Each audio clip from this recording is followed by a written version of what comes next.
who like, conservative about cars and so on, but they like a good car. So target a South Asian customer, preferably in this age group, let's say 30 to 40 age group, living in this part of Toronto. Could be male, could be female, doesn't matter, but targeted to such people, right? So, and then they will say, okay, run 100,000, show this ad at least 100,000 times to people whose eyeballs you want to catch, and run it over this period of 2 weeks. So they'll give a start date and end date, and they will say, well, and they will, let's say, sign a contract, let's say $1,000 to show those 100,000 impressions over this period. And so what these DSPs now, so each DSP could be bidding on behalf of multiple clients. It's just, to get some economies of scale.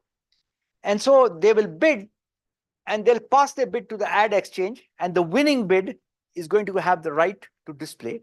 And then, of course, the DSP has the job that, having won this, which of the ads would they display? Because they are bidding on behalf of Honda, there's various people, and they have to decide, and they have this mechanism. Okay, so this is typically the whole thing. And again, web exchange, so you have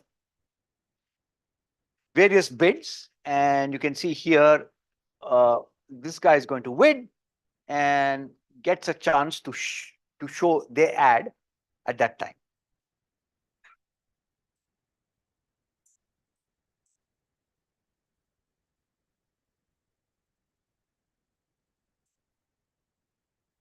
So they are trying to bid to win a space.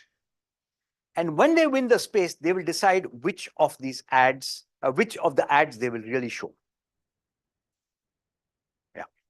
This is up to them because they have constraints, right? Because they have a constraint, for example, to show this ad 100,000 times. And so suppose one ad, they have only managed to show 40,000 times. They may give preference to showing the ad for which this constraint is there. So they decide, right? Because the mechanism is such that a lot is left to the DSP to decide on what to do, because they have constraints on the number of ads to be shown. And, of course, you can make this problem more complex by putting, when they show ads, what is the click-through probability? What is the chance somebody will actually click on the ad, and so on? Because they are paid based on this by the companies in the contracts that they write. And essentially, if they don't meet their targets, then people will not use them, right? So that's the whole thing. So we'll formulate the problem with complete information. And there are two basic approaches for a DSP, and I've just already hinted at them. First is obtain these impressions. Impression is winning a slot to place the ad, and then allocate to contracts. And actually, there is a dual problem, which is to try to bid to satisfy a contract. Okay, so while I'm going to focus on the primal problem, and the reason is that there's some very, very nice structure that emerges from that, which is very particularly, and this is the way the problem has been traditionally formulated and studied. And so I'll talk to you about that. And then I'll talk about characterize the bidding prices, allocations, and then address when complete information is unavailable, and show that, there are mechanisms which are really learning mechanisms to converge.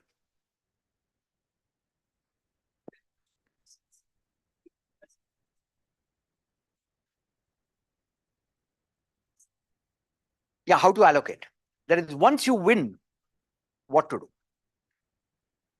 Okay. On the other hand, if you do it from the dual space of this contract space, is I'm bidding on behalf of, let's say, Honda. So now what is the price that I have to bid to show my Honda ad? So fulfill the contract directly.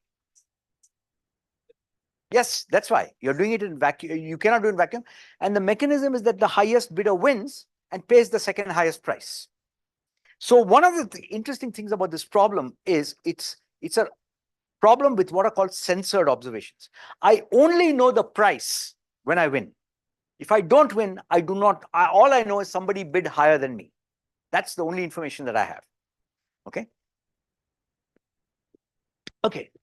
So the question is, the key thing that you know is, consider a bidder who bids X for an item that becomes available, and a supply curve is just the distribution function of how much they would receive if they bid X. Okay, probability of winning an item with a bid X, and this is of course just a probability distribution function, and we'll assume that it has a density. If it doesn't have a density, a little harder sort of analysis, but it can be done. Yes, so let's assume that we can find this Wx. And what does this Wx mean? So think of very simple market model. Suppose there are NT bidders. Bidder I, their behavior is described by a bid and a rate. Okay, and agents are independent. A bid is placed for an item of type J. This is given by Bij, and Rij is a probability that the bidder I will bid for item J.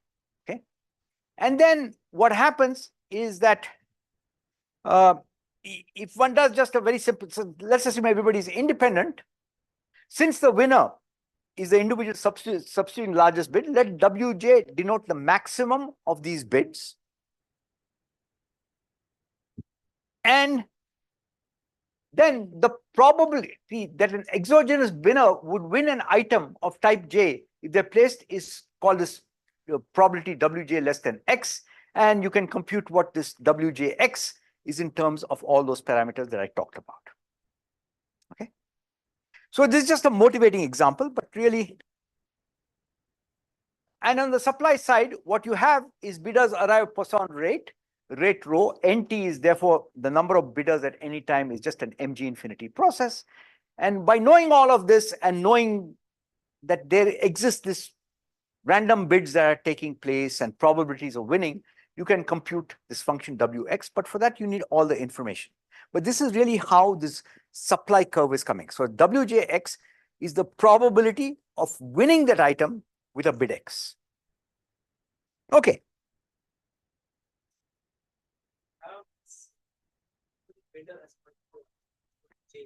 Yeah. Well, that is going to, that is not clear. I'm just saying how it comes about that these functions Wj occur. So a DSP says that, okay, you know, I have this space, right, coming up. Say it could be a banner, it could be a column or whatever. So this is, I have to decide to bid on it. Which contract I'm going to, or which particular ad I'm going to place, I'm going to decide after winning it. But I have to decide whether it's.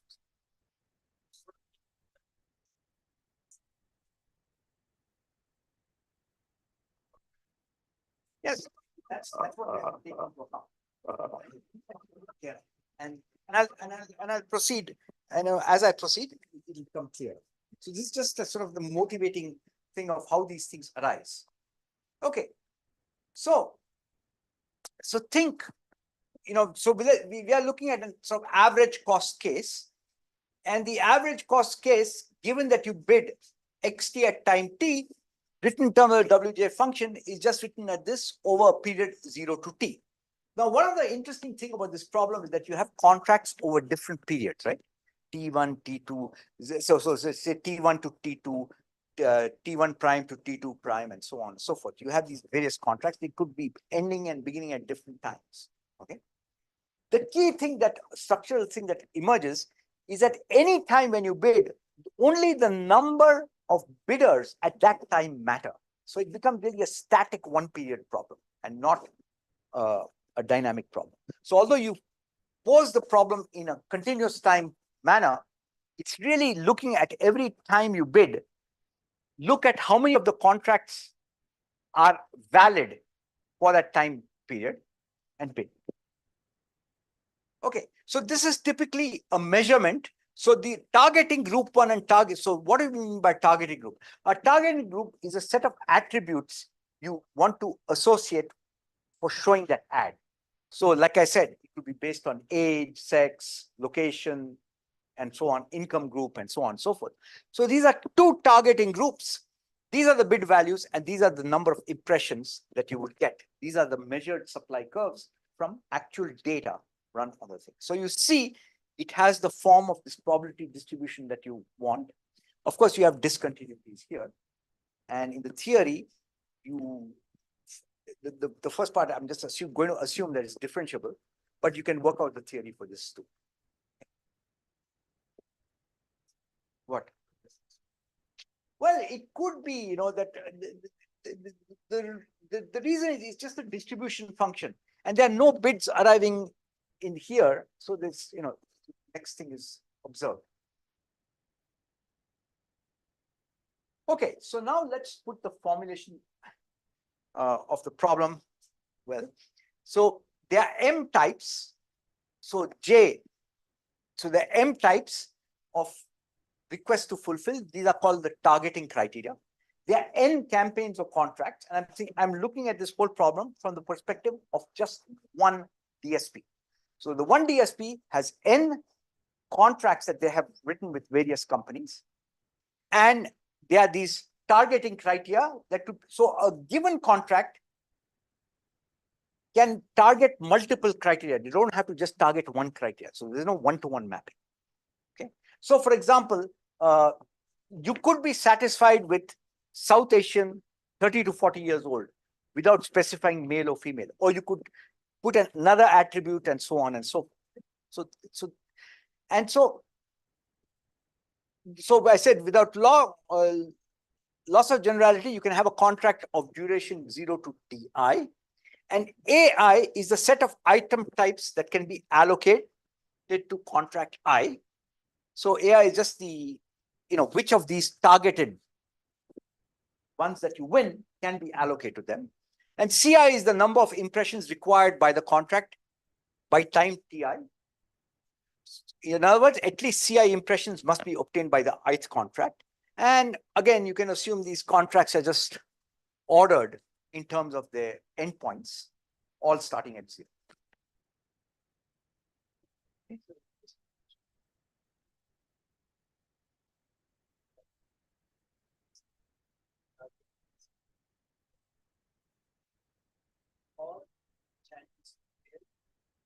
Yes.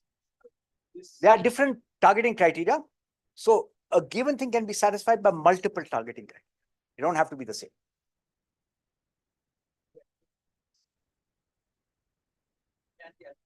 Right. So in this context, you could have either this woman who's Chinese allocated, shown this ad, or a South Asian of this age group shown this ad. Yeah, possible. And both also. Right. So this is the picture. So you see, you have these 3 targeting groups. Okay. And these are the set of in some sense the set of contracts which can be satisfied by the various targeting groups. Okay. So you have a one-to-one mapping. The key is to solve this problem is you've got to go from this reduction to something like this where there is non-overlapping thing. So you can solve it on the targeting group itself. Okay, so each item J is associated with supply curve Wj, quantifying the probability of winning item J, bidding X. And lambda J Wj is just the average rate of winning, because lambda J is the rate at which these type J arrive. And what we assume is that for every these are monotone increasing and so on and so forth, just some technical conditions. And what we will see, there are some further assumptions that need to be put on Wjx if it is a first price auction, if you want to be able to solve it. So let's look at a cost function. The first price auction says W of X in some sense is the probability of winning by bidding X. And if I win, I will pay X because I'm the highest bidder. So X times W of X is what I pay. If you take a second price auction, then it amounts to taking the integral of UW, because U is the probable, is your bid. And the fact that you're the second price tells you, and you bid X, that means these are all guys who lie between 0 and X. Okay. So this is just this integral.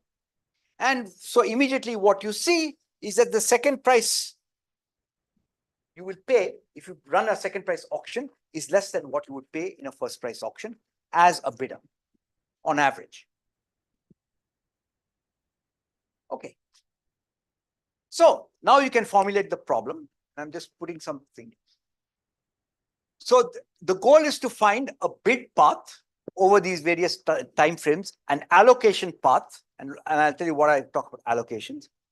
So this is this function fj, which is lambda j wjx, you know, the ijx. So this is the part also with costs. This is how much of that j will I allocate to I.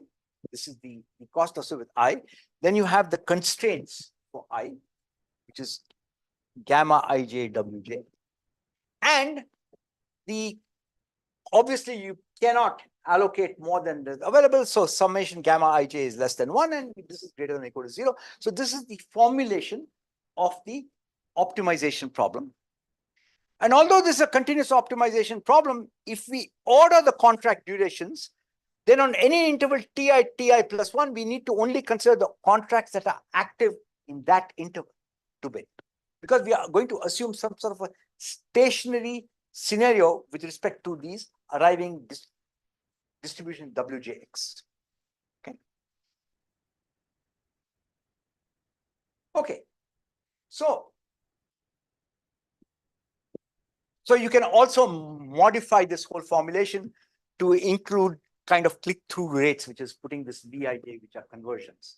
This is how much of it, what you would have shown, which you were allocated contract I, and you could put Vij as being a click-through rate, which says that at least so many of those impressions should have been seen by the person. Okay. Okay. So the first thing is, and this was something that we realized after formulating the problem, that most people in auction theory miss this, that if I look at this function gamma j, which is f of wj inverse, w is a distribution function, right? So its inverse function always exists, of s divided by lambda, then it turns out that this function is always convex, this mapping, gamma jx. Okay. So in the second price case, this is always convex. And in the first price case, this need not be convex. You need some further assumption on the wj, which is the distributions. And the simplest assumption that you can make is log concave. So wj should be log concave.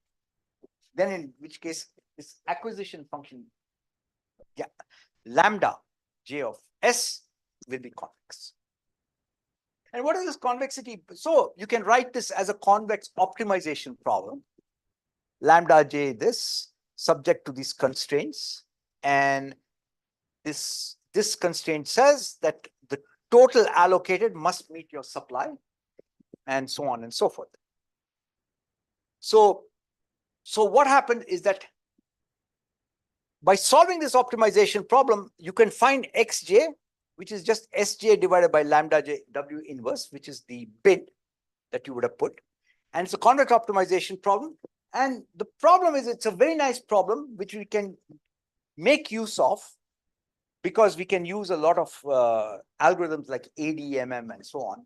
But the problem really is we don't know this function. And that's what I'm going to come to later. But even then, let's get to the theory.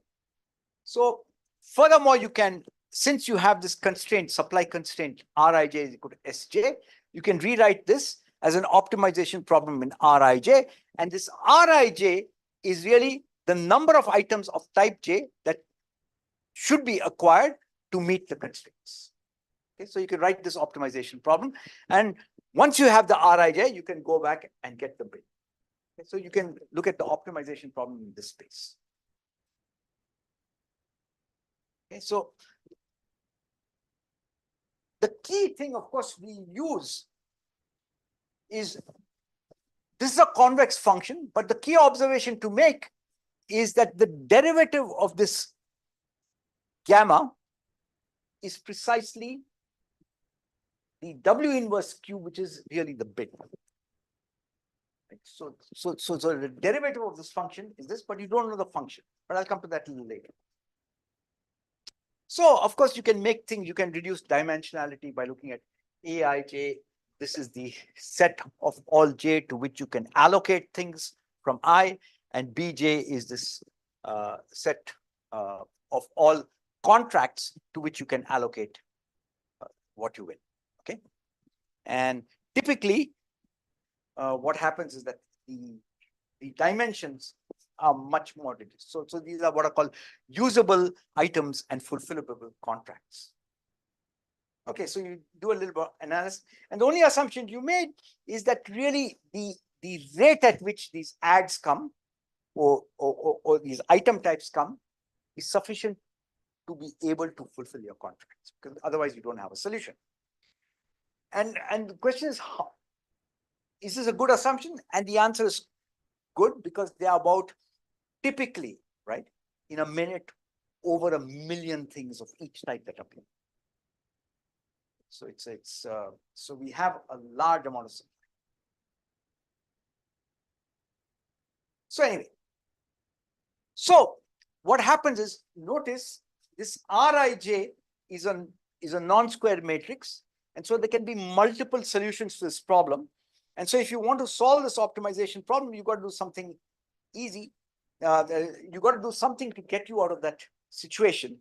And so what we try to say is, let's search for the least norm solution of this problem, okay, in terms of Frobenius norm. And so you look at this augmented Lagrangian, which is your original cost, plus you add the Frobenius norm of R, and then you add another Lagrange multiplier, which tries to say that this non-negativity conditions and so on, you try to put. Okay, so you try to convexify the problem further, and so then the problem is then becomes minimize this Lagrangian subject to this constraints, that you have capacity constraints of the number of things you want. And of course, then as this Lagrange multiplier goes to becomes large, you really converge to the optimal solution that you want, which is the least norm solution. Okay. So what happens is, now I will try to slowly come towards the end of what I'm doing, is we have shown that optimal bids can be obtained from the dual variables associated with the optimization problem, because this lambda is nothing but a dual variable. So all of this is contingent on knowing this acquisition functions lambda j, and knowing, of course, the arrival rates of the types, okay, the item types. So what we can do is, all we can assume is in reality that bidders are independent, and we observe the prices only when we win. And so one way is to assume that there are finite number of types, and we use part of the budget to learn lambda j and wj, but this is also not necessary, because in some sense, you see, to do the optimization, you need to obtain this wjx as a function for all values of x to be able to optimize, or at least you can quantize it. Okay? Problem is, this is totally infeasible, and there's too much learning involved. So there's too much data that you lose in trying to learn this. So the question is, you can do this actually bidding and learning at the same time, and you can solve this whole problem. That's what I'm going to say. Okay, so since the problem is calculating correct bid xj given a desired supply sj, and this is separable across sj as from the problem formulation, so we just fix our focus on a particular type. So in some sense, the AJ and BJ sets, when we broke them down, we really split them into parts which are easy to deal with. So that means you can think of each demand side platform coming up for a bid for a particular item of type J. And one of the things, of course, I haven't gotten into here is, if the function, so there were no what I call the functions Vij, which is the probability of bidding. Suppose they were 1, for all I and j, then you can show that every DSP bidding on an item type j will bid the same amount. Okay? So that's what the theory tells you, that they will. So there's no incentive for them to bid different amounts. Okay? And so how can we do it? So we can actually run a stochastic approximation algorithm, and this is just a general theory of stochastic approximation, where you have a xn plus 1 xn, you are trying to find this function h of xn, whose root you're trying to find, and you have what is called a martingale difference sequence. You have the standard what is called Robinson-Monroe estimates of an sum being infinity and an squared being finite. And one of the things was that in the very early work of Gladyshev, the Russian, he showed that so the way stochastic approximation theory has gone about is two ways. One is a martingale approach, and the other is something called an ODE approach. In fact, Vivek spoke about it. The martingale approach, which is the original work of Gladyshev, related these two conditions to two aspects. This condition is necessary for convergence, and this condition is necessary for stability. Stability says, what does stability says? And I'll tell you what stability really means, is that this is typically the assumptions. So you have this square martingale, the ODE has a global thing, and this is the stability condition, which was put as part of the assumption of standard stochastic approximation theory, which is the soup over n xn being finite. And what in the early paper of Gladyshev, of course, that more sort of stronger condition on h of x was to show that if summation an is infinite, it's enough for stability. That means xn converges to x star.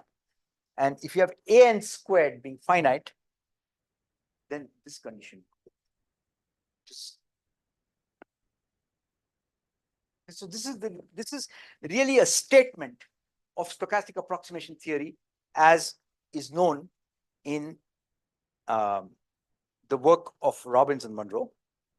So what happened is that Schonman and Vivek said that in fact, this condition that soup of xn squared, soup of xn being finite should not be part of your hypothesis.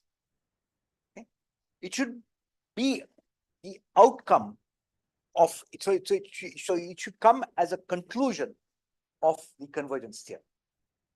And so they worked hard, and one of the conditions showed that if this function h of x, h of cx, so you scale it, divide by the scaling factor, if it converges to a function such that this differential equation has a globally asymptotically stable equilibrium, then both conclusions would be valid, that this process xn doesn't exit.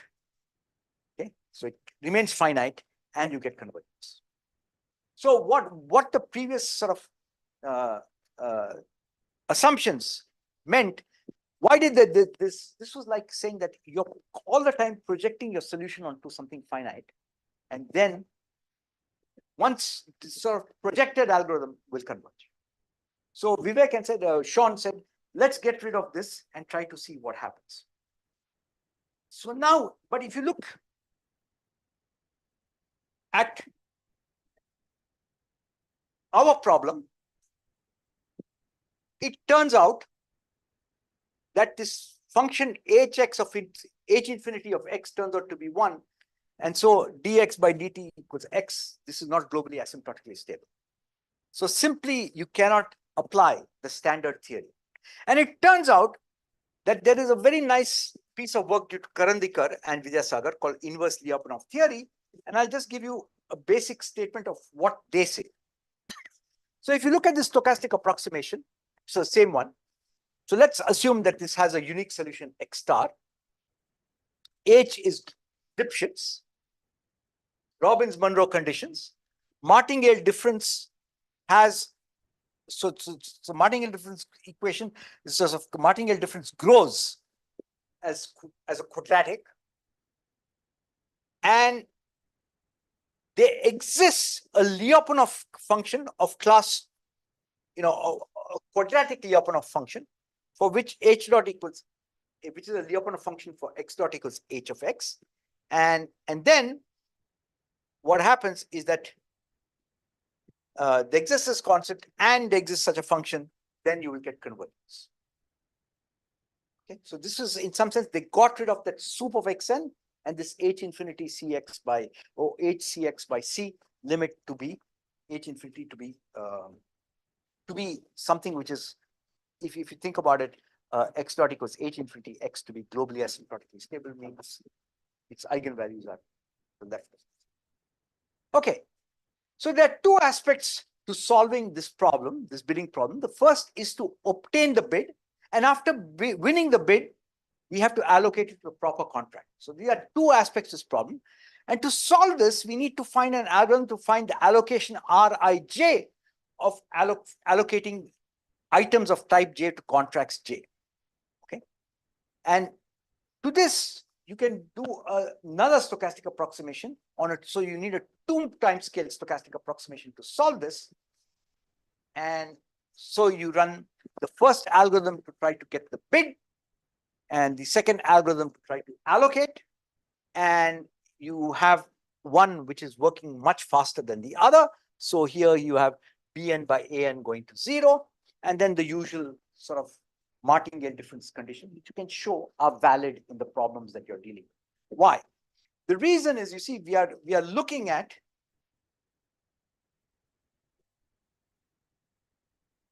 prices which, let's say, come, let's say for simplicity, let's say these are IID prices that come. And you're interested in computing the probability that the price is less than your bid, X, right? So you are going to look at calculating 1 by n indicator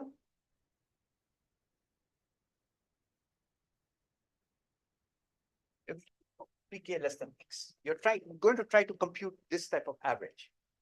Right? So the two things that are very apparent in this is, first, only if you win will this indicator function be 1. If you don't win, there's no way you can, it'll amount to the sum. And the second thing is that you have this kind of boundedness, right? These are probability distributions, so you get boundedness. So the first thing you can show is, for this problem, is that the ODE x h of xty has a globally asymptotically stable equilibrium at some function lambda, which is Lipschitz. And if you look at the ODE driving y, then this has a globally asymptotic distribution y star, and both xn tends to x star and yn tends to y star for these 2-time scale stochastic approximations. And so at a local, at a slower time scale, the stochastic approximation has to do this allocation, and this is what is happening. And you have to look at all those allocations which are going to satisfy your constraints. So you can show, so the bidding algorithm for each arriving item at time tau n plus 1, you have theta n plus 1. So you have a price. So this is item type and a price. So you can calculate the sequence tau n to estimate the lambdas, and then you estimate the prices through this, where really if this Pn plus 1 is xj1, then this becomes 1. This is the regularization term that comes from the optimization.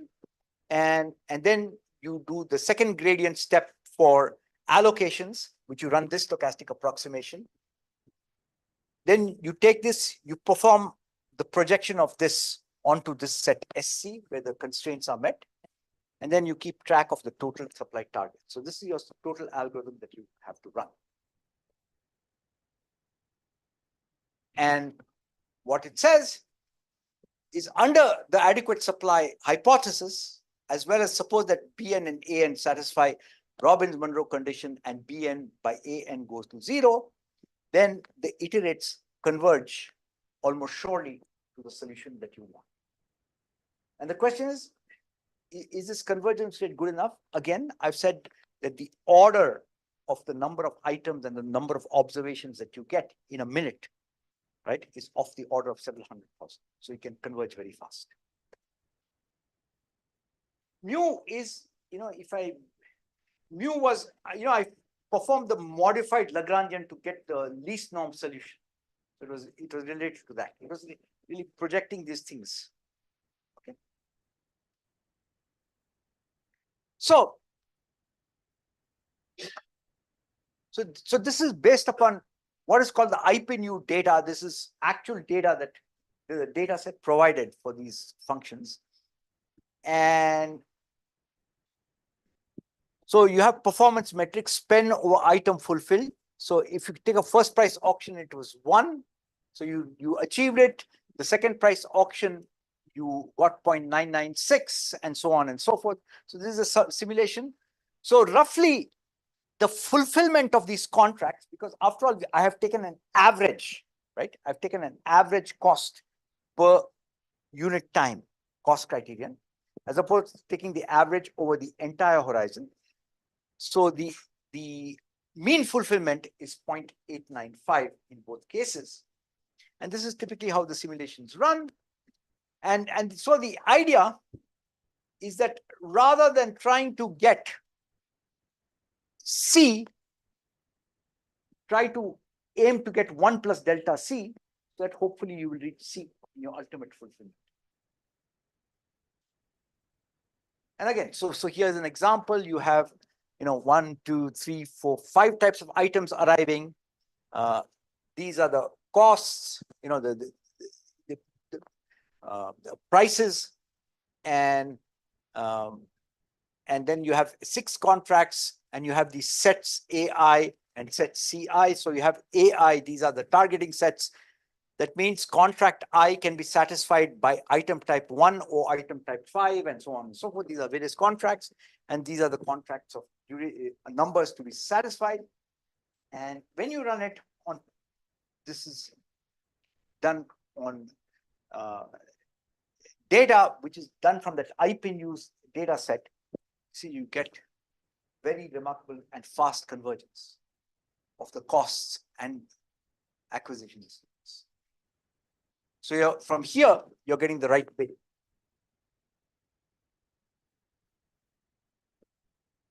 And then how does it sort of track for the various?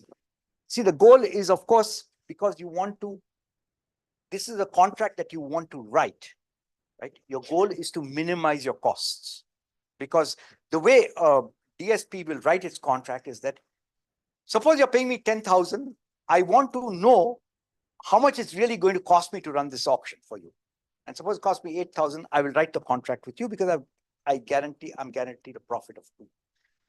So my goal is to minimize my costs, and I write a contract appropriately to get whatever profits that I want. And the most interesting thing was that all of this data, all of this was run on back data that the company provided. And they were doing something quite ad hoc.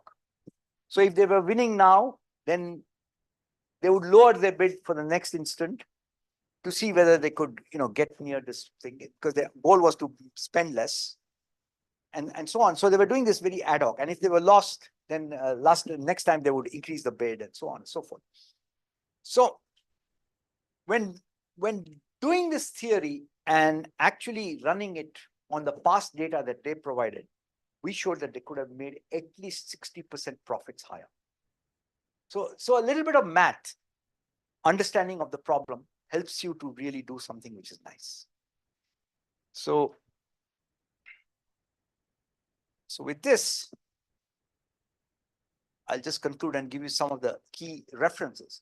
So in some sense, this is a very early paper by Peter Key and Gumadi and Alexander Proutier, who showed that they looked at optimizing, so maximizing utility subject to a budget constraint as opposed to an impression constraint. And what was the key thing is that they showed that really you have to bid slightly higher than necessary to win your stuff. and maximize your utilities. And that's what they call shading. And then there was this other paper by Balsiero and Weintraub, management science, who looked again at, they were more interested in this kind of a mean field setting. See, because there was a very famous paper which showed that if you have these bidding processes and the agents are independent,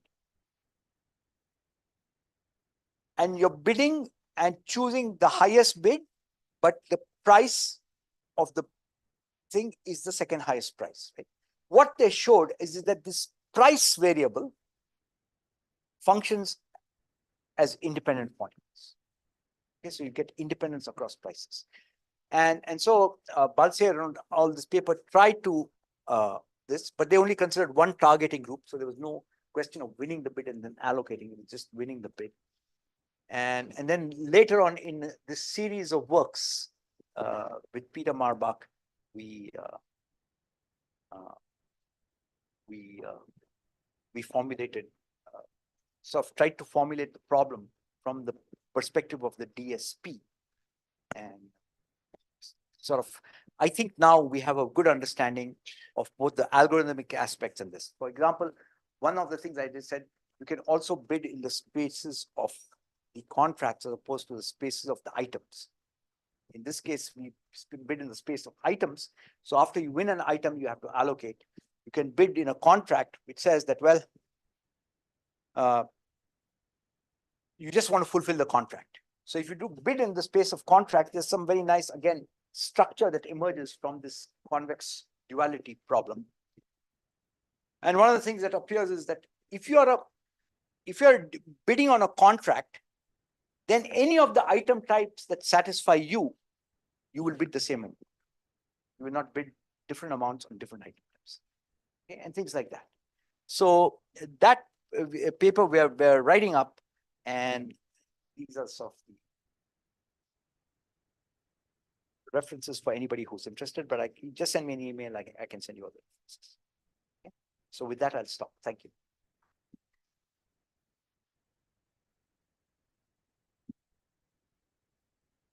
Thank you, Professor Mazumdar, for an informative talk.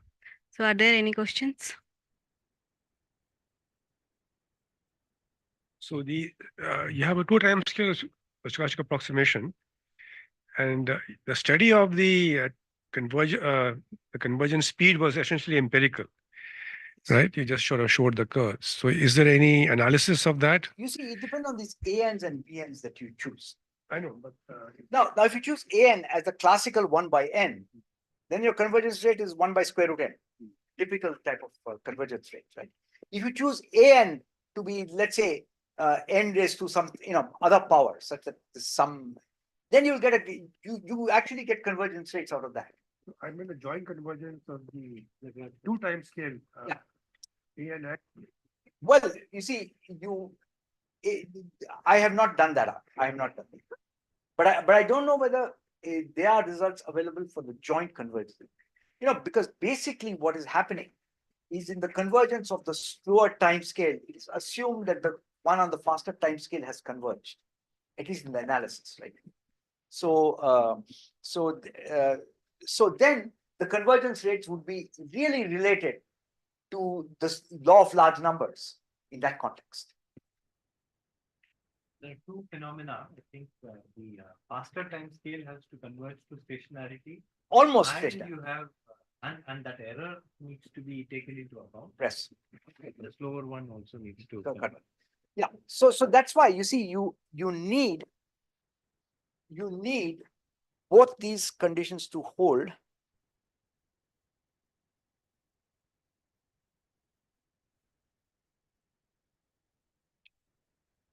Yeah. You see, you look xt and y. So it's not just a function of h, because now you have a two-time scale problem.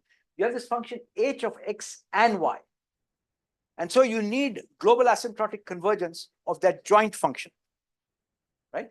So you have x dot equals hxt plus y dot is equal to lambda y times y.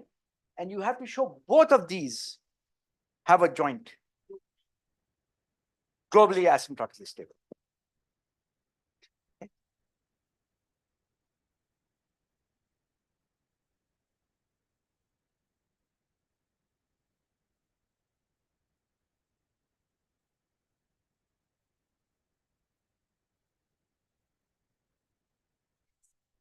Yeah, yeah.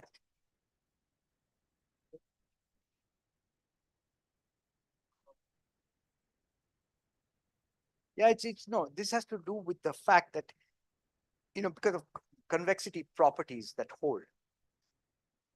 So it's just related to that. Yeah, marginal. The marginal things must match.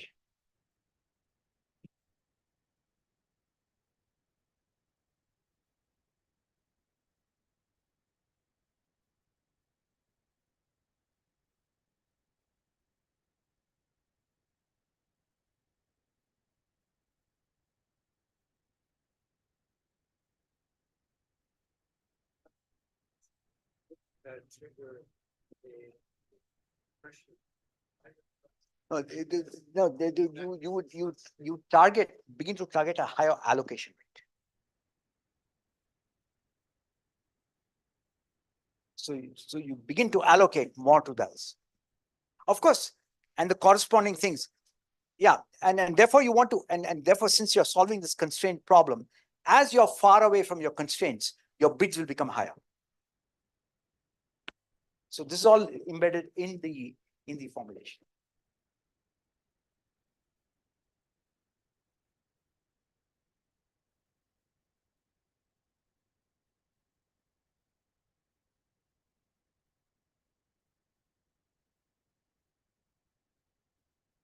But what I found very interesting in this problem is it took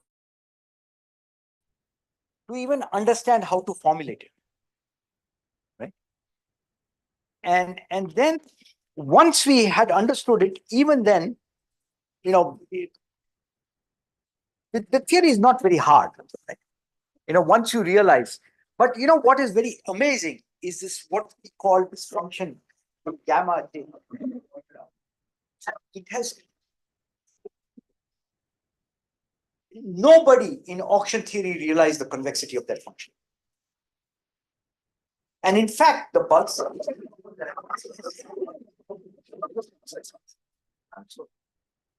Consier of paper was very interesting. Was they said a remarkable thing, that this problem is non-convex.